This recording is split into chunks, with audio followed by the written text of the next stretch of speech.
Hello, moms favourite চ্যানেলে তোমাদের স্বাগত। আজকে আমরা চতুর্থ শ্রেণীর আমাদের পরিবেশ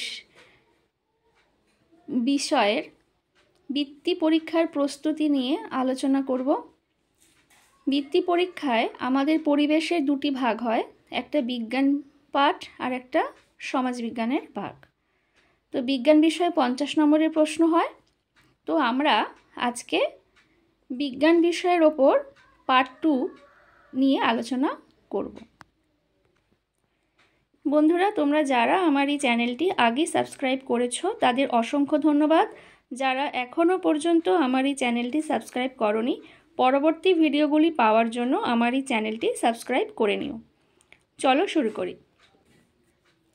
প্রথম প্রশ্ন, শূন্যস্থান পূরণ করো। প্রশ্নের মান 1। সব খাবারের উৎস ড্যাশ। কি হবে না, সব খাবারের উৎস হলো উদ্ভিদ। শিমুল গাছ থেকে আমরা কি পাই? শিমুল গাছ থেকে আমরা তুলো পাই। গ্যাস ড্যাশ পড়ে, গ্যাস ছড়িয়ে পড়ে। খালি চোখে দেখা যায় না এরকম প্রাণীদের দেখতে ড্যাশ যন্ত্র লাগে। কি লাগে না, খালি চোখে দেখা যায় না এরকম প্রাণীদের দেখতে অণুবীক্ষণ যন্ত্র বা মাইক্রোস্কোপ প্রয়োজন হয়। কাঁটা ড্যাশ গাছে কোনোদিন জল দিতে হয় না। কোন গাছে কোনোদিনও জল দিতে হয় না? না, কাঁটা জাতীয় গাছে কোনোদিনও জল দিতে হয় না। সুষম খাবারের মধ্যে মূলত ড্যাশ ধরনের খাবার থাকে।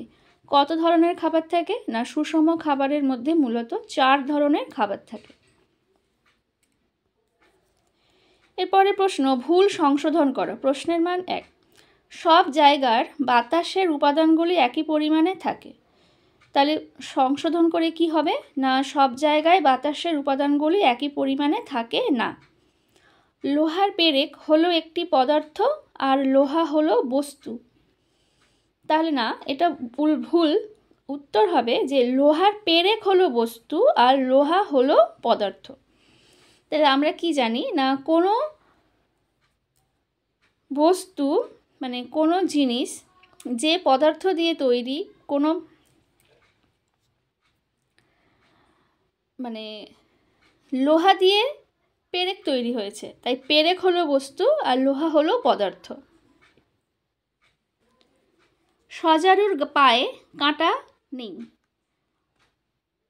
উত্তর হবে সজারুর পায়ে কাঁটা আছে, কারণ সজারুর সারা শরীরেই কাঁটা আছে। ডোডো একটি পশু না, ডোডো একটি পাখি। গ্যাসের ভর নেই। ভুল।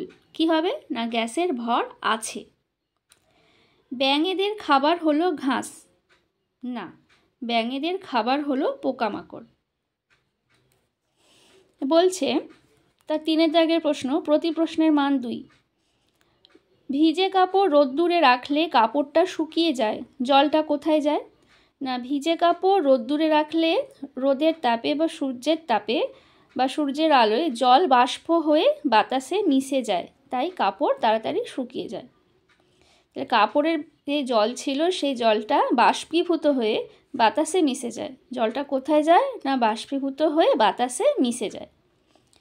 কানায় কানায় জল ভর্তি একটি গ্লাসে এক টুকরো পাথর ফেললে কি হবে এবং কেন হবে? না, কানায় কানায় ভর্তি একটি গ্লাসে এক টুকরো পাথর ফেললে না গ্লাসের জল উপচে বাইরে পড়ে যাবে। কেন পড়ে যাবে? তার কারণ এক টুকরো পাথর কিছুটা জায়গা দখল করবে, ফলে সমপরিমাণ জল উপচে বাইরে পড়ে যাবে। তারপরে প্রশ্ন, বরফ থেকে যে ধোঁয়া বেরোতে দেখা যায় তা আসলে কি? ব্যাখ্যা করো। হাওয়ায় থাকা জলীয় বাষ্প ঠান্ডা বরফের সংস্পর্শে খুব ছোট ছোট জলকণায় পরিণত হয়। যখনই জলকণাগুলো হাওয়ায় ভাসে তখন তাদের গায়ে আলো লেগে ঠিক রয়। ওই ছোট ছোট জলকণাগুলো যেহেতু দল বেঁধে থাকে তাই সেগুলো সাদা ধোঁয়ার মতো দেখা যায়। দৌড়ানোর সময় আমরা জোরে জোরে শ্বাস নিই কেন? না, দৌড়ানোর সময় আমাদের বেশি শক্তির দরকার হয় আর তার জন্য লাগে বেশি পরিমাণে অক্সিজেন। আর বেশি অক্সিজেন শরীরে ঢোকানোর জন্য জোরে জোরে শ্বাস নিতে হয়, তাই আমরা হাঁপিয়ে যাই। কি করলে ফুসফুস ভালো থাকে? না, নিয়মিত শ্বাসের ব্যায়াম করতে হবে, মুক্ত বাতাসে ছোটাছুটি বা খেলাধুলো করতে হবে, আর যে কোনো ধরনের ধোঁয়া ধুলো যেমন কলকারখানা বা গাড়ির ধোঁয়া থেকে দূরে থাকতে হবে, তাহলেই আমাদের ফুসফুস ভালো থাকবে। খাবার তৈরি করার জন্য উদ্ভিদের কি কি দরকার, সেগুলি কোথা থেকে পায়? খাবার তৈরি করার জন্য উদ্ভিদের প্রয়োজন সূর্যালোক, ক্লোরোফিল, কার্বন ডাইঅক্সাইড, জল, খনিজ পদার্থ, খনিজ লবণ। তাহলে সূর্যালোক পায় সূর্যের আলো থেকে, ক্লোরোফিল পায় গাছের সবুজ অংশ থেকে, কার্বন ডাইঅক্সাইড বাতাস থেকে পায়, জল মাটি থেকে পায়, খনিজ পদার্থ খনিজ লবণ মাটি থেকে পায়। কাজ করার জন্য আমরা শক্তি কোথা থেকে পাই, কিভাবে পাই? না, কাজ করার জন্য আমরা শক্তি পাই খাবার থেকে। দেখো কিভাবে পাই, খাবার হজম হলো, তারপর ফুসফুস থেকে অক্সিজেন বেরোলো, সেই বাতাসে যে অক্সিজেন থাকে সেটা আমরা প্রশ্বাসের মাধ্যমে নিই, সেটা ফুসফুসে যায়, ফুসফুস থেকে অক্সিজেনটা বেরিয়ে যায়, নির্গত হয়, এবার সেই অক্সিজেন আমাদের খাবার থেকে শক্তিকে বের করে নেয় এবং সেই শক্তি আমরা কাজে লাগাই। তাহলে কি বলেছে না, আমরা যে খাবার খাই তা পাকস্থলিতে গিয়ে হজম হয়, অর্থাৎ পাচিত হয়, তারপর প্রশ্বাসের মাধ্যমে বাতাস ফুসফুসে পৌঁছায়, ফুসফুস অক্সিজেন গ্যাসটা টেনে নেয়, এই অক্সিজেন গ্যাসটাই শরীরের ভেতরে গিয়ে পাচিত খাবার থেকে শক্তি বের করতে সাহায্য করে, এইভাবে আমরা শক্তি পাই। বাতাসের 3টি উপাদানের নাম লেখো। বাতাসের 3টি উপাদান কি? নাইট্রোজেন, অক্সিজেন এবং কার্বন ডাই অক্সাইড। সব সাপ মেরে ফেললে কি হবে? সব সাপ মেরে ফেললে বাস্তুতন্ত্রের ভারসাম্য নষ্ট হবে। যেমন সাপ ব্যাঙ খায়, এবার সাপ না থাকলে ব্যাঙ ইঁদুরে কি হবে না, ছেয়ে যাবে। আবার সাপকে কে খায়? ময়ূর খায়। এবার এইভাবে যদি সাপ মারা যায় তাহলে আমাদের একটা বাস্তুতন্ত্রের ভারসাম্যটা নষ্ট হবে। সাপের বিষ থেকে অনেক মারণ রোগের ওষুধ তৈরি হয়, তার ফলে কি হবে না, মানব সমাজের ক্ষতি হবে। শির দ্বারা নেই এমন 2টি প্রাণীর নাম লেখো। শির দ্বারা নেই এমন 2টি প্রাণীর নাম হলো কেন্ন, আরশোলা। এছাড়া পোকামাকড়, কেঁচো, কৃমি, এদের শির দ্বারা নেই। গিরগিটি নিজের রং বদলায় কেন? না, গিরগিটি নিজের রং বদলায় কারণ যেন অন্য প্রাণী বা মানুষ এসে তাদের মেরে না দেয়। প্রাণীদের সংরক্ষণ করা বলতে কি বোঝায়, কিভাবে সংরক্ষণ করা যায়, এগুলি 5 নম্বরের প্রশ্ন। তাহলে কি বলবো না, যে কারণে জীবের সংখ্যা কমে যায় সেই সব কারণগুলো যাতে না ঘটে তার ব্যবস্থা করা, তাকেই বলা হয় সংরক্ষণ।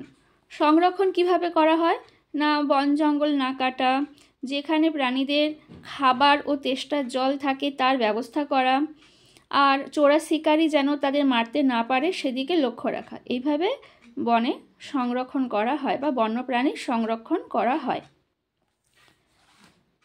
জলের ভর আছে তা কিভাবে বুঝবে না, একটি খালি বোতলের চেয়ে জল ভর্তি বোতল ভারী হয়, তার মানে জলেরও ভর আছে।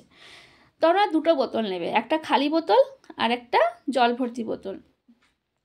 1 লিটারে 2টো বোতল নিলে, একটা খালি আর একটা জল ভর্তি। এবার দেখবে যে খালি বোতলের থেকে জল ভর্তি বোতলের ওজনটা বেশি হচ্ছে, তাহলে অতিরিক্ত ওজনটা কোথা থেকে আসছে? জল থেকেই আসছে, তাই আমরা বলতে পারি জলেরও ভর আছে। পদার্থ কাকে বলে? পদার্থের 3টি অবস্থা কি কি? প্রত্যেকটির একটি করে উদাহরণ দাও। একটি অবস্থা থেকে অন্য যে কোনো একটি অবস্থায় পরিবর্তনের একটি উদাহরণ দাও। যার কিছুটা ভর আছে, যে কিছুটা জায়গা নয়, তাকে আমরা পদার্থ বলি।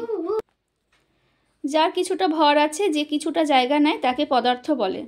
পদার্থের কটি অবস্থা? 3টি অবস্থা। কি কি? কঠিন, তরল আর গ্যাস। কঠিন অবস্থার উদাহরণ ইট, তরল অবস্থার উদাহরণ জল, আর গ্যাসীয় অবস্থার উদাহরণ হলো বাতাস বা বাতাসে মিশ্রিত বিভিন্ন গ্যাসীয় পদার্থ। জল অবস্থার পরিবর্তনের একটা উদাহরণ। দেখো, জল যদি একটা পাত্রে নিয়ে ফ্রিজে রেখে দিই তাহলে বরফে পরিণত হয়, এখানে জল তরল অবস্থা থেকে কঠিনে পরিবর্তিত হলো। আবার জলকে যদি আমরা একটা পাত্রে নিয়ে ফোটাই তাহলে দেখবো না জল থেকে বাষ্প বের হচ্ছে, অর্থাৎ জল কিসে পরিণত হচ্ছে? বাষ্পে পরিণত হচ্ছে, অর্থাৎ গ্যাসে পরিণত হচ্ছে। এটাই হলো কি না পদার্থের অবস্থার পরিবর্তনের উদাহরণ। খেতে খেতে কথা বললে বিষম লাগে কেন? না আমাদের গলার ভেতর পাশাপাশি দুটো নল আছে, একটা নল দিয়ে খাবার যায় আর একটা নল দিয়ে বাতাস যায়। খাবার সময় কথা বললে খাবারের টুকরো কখনো কখনো ভুল পথে ওই বাতাস যাওয়ার নলে ঢুকে পড়লে আমাদের শরীর বাতাস যাওয়ার নলটা থেকে সেই খাবারের টুকরোকে বের করে দিতে চায়, তাই বিষম লাগে, না হলে বিপদ। বন্ধুরা, আমার এই চ্যানেলটি যদি তোমাদের ভালো লেগে থাকে তাহলে অবশ্যই সাবস্ক্রাইব করো, লাইক করো এবং শেয়ার করো। ধন্যবাদ।